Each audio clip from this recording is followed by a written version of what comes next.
What's up, you guys? It's Travis. I am back. I know you didn't notice I was gone. Maybe you did if you follow me on Instagram. If you don't follow me on Instagram, can you please fix that at the link down below? But yes, I was gone for a couple of weeks from Los Angeles for my first vacation that I've had in like 2 years. I went to New York City. I flew there to meet my friend, and then I took a road trip with him up to Maine, and we spent like 5 days in Maine going skydiving, kayaking, hiking. We did the full works, and it was a really amazing trip. Far better than I ever imagined it would be. Maine is a really beautiful place. I am so happy to be back though. I'm happy to be home in my own bed, filming a video with you guys right now to catch up with you. So what I wanted to do today was just do a little bit more of a chilled out video, a Q&A, which I never do these, and the questions that I'm going to be answering today are from Instagram, because on Instagram I do Instagram Q&As every few days, and so therefore I'm going to be answering these questions today. So let's get started.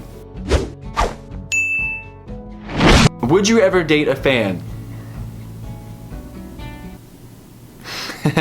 There was a fan that reached out to me via Snapchat all the time. He would send me photos of himself. He would always message me sweet messages. So finally I started responding to him and I started snapping him back. And so we started like this little bit of a relationship that was happening for a little bit, but we started talking more and more, and it started getting a little bit romantic, a little bit more romantic than a YouTuber slash fan relationship. It was fine, like I wouldn't mind dating a fan, but then he started getting possessive in some ways, and he started getting mad if I talked about going on a date on my channel with some of my videos. So unfortunately I had to kind of shut it down before it even had a chance to grow. It was for the better ultimately, and he was a very nice guy, but yeah, that's the story of the fan that I kind of sort of half almost dated.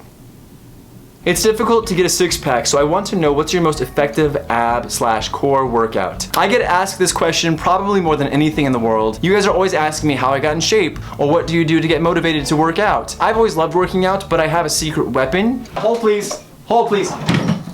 The Lean Fire XT capsules. These little pills right here are thermogenics, and a thermogenic is something that basically heats up your body from the inside out, which boosts your metabolism, which helps you burn fat. The Lean Fire capsules do have caffeine in them, but the ingredients they use to make these, for some reason, make it jitter-free. Usually when I have caffeine, I get jittery, I get anxious, I can get moody, and it also affects my sleep patterns. But these don't make me feel that at all. I don't get the high of caffeine, I don't get the low of caffeine or the crash. I just feel a constant stream of energy throughout the rest of my day, which also helps with my workout to make it the best workout possible. When I first mentioned the Lean Fire capsules to you guys, they offered a 2-week trial, and I'm gonna see if we can get that to happen again for you guys if I mention these on this video. Hey, I have something to tell you. So I talked about the Lean Fire XT capsules yesterday when I filmed this video, and then after I talked about them in the video, I contacted them and I wanted to see if I could hook you guys up with something. So basically the people at Force Factor are offering you guys a complimentary 14-day sample of the Lean Fire XT capsules if you guys want to try them out. I think you have to pay for shipping, but that's about it. If you want to try them out, be sure to do so at the link down below. So let me know what you think about them, and now back to the Q&A. Favorite and least favorite moment of high school. Whew. My favorite moment of high school, I'd say, was probably flying to Washington, D.C. to receive a scholarship for something that I wrote. My least favorite moment of high school was probably being stood up at prom, because this was the time that I was nominated for prom king and I won. And so being stood up meant a lot because you're supposed to dance with your date when you win, and I was on stage without a date, and so I just had to dance by myself. Oh, so cringe. What's your dream life? I've been thinking about this a lot, actually. It's so weird that you guys asked this question, because I've been thinking about like, what kind of life do I really want to live? I have this fantasy in my mind of leaving LA and leaving a big city behind entirely and starting this organic farm in the middle of nowhere and just growing things that make me feel good about the environment and about myself, that I can see the results because it's growing right in front of me. I don't really know what that's saying about me. I think there's more to it psychologically than just wanting to start a farm, because I don't know if I'd actually be happy having a farm. But I think that in some ways I interpret that as wanting to simplify my life. I want to be happy more than anything else. And so simplifying my life has become a really big priority in the last year or so. And I think that Los Angeles isn't the most simple place to live. And so I've been thinking about leaving for a while now, actually. I've been thinking about possibly moving to Seattle, because that's one place that I've always wanted to live. I've also been thinking about moving back to New York, but I guess it just depends on the opportunities that I have. But either way, I think the thing that I'm realizing is that I do want to simplify my life, and I don't know if I can achieve that in a city like Los Angeles. How's your heart, Travis? I know you were just on an amazing vacation with someone you've had feelings for. Are you feeling good about things now that you're back home? Before I say anything, I just want to say that this is someone that I care about a lot, a friend that I care about a lot. And am I good being back home? Yeah, I think so. I think that as with any trip, any vacation you take, sometimes it's hard to go back to reality because you have such a good time in that isolated little period of time where you kind of get to escape the world. And I think that escaping with this person was important for us.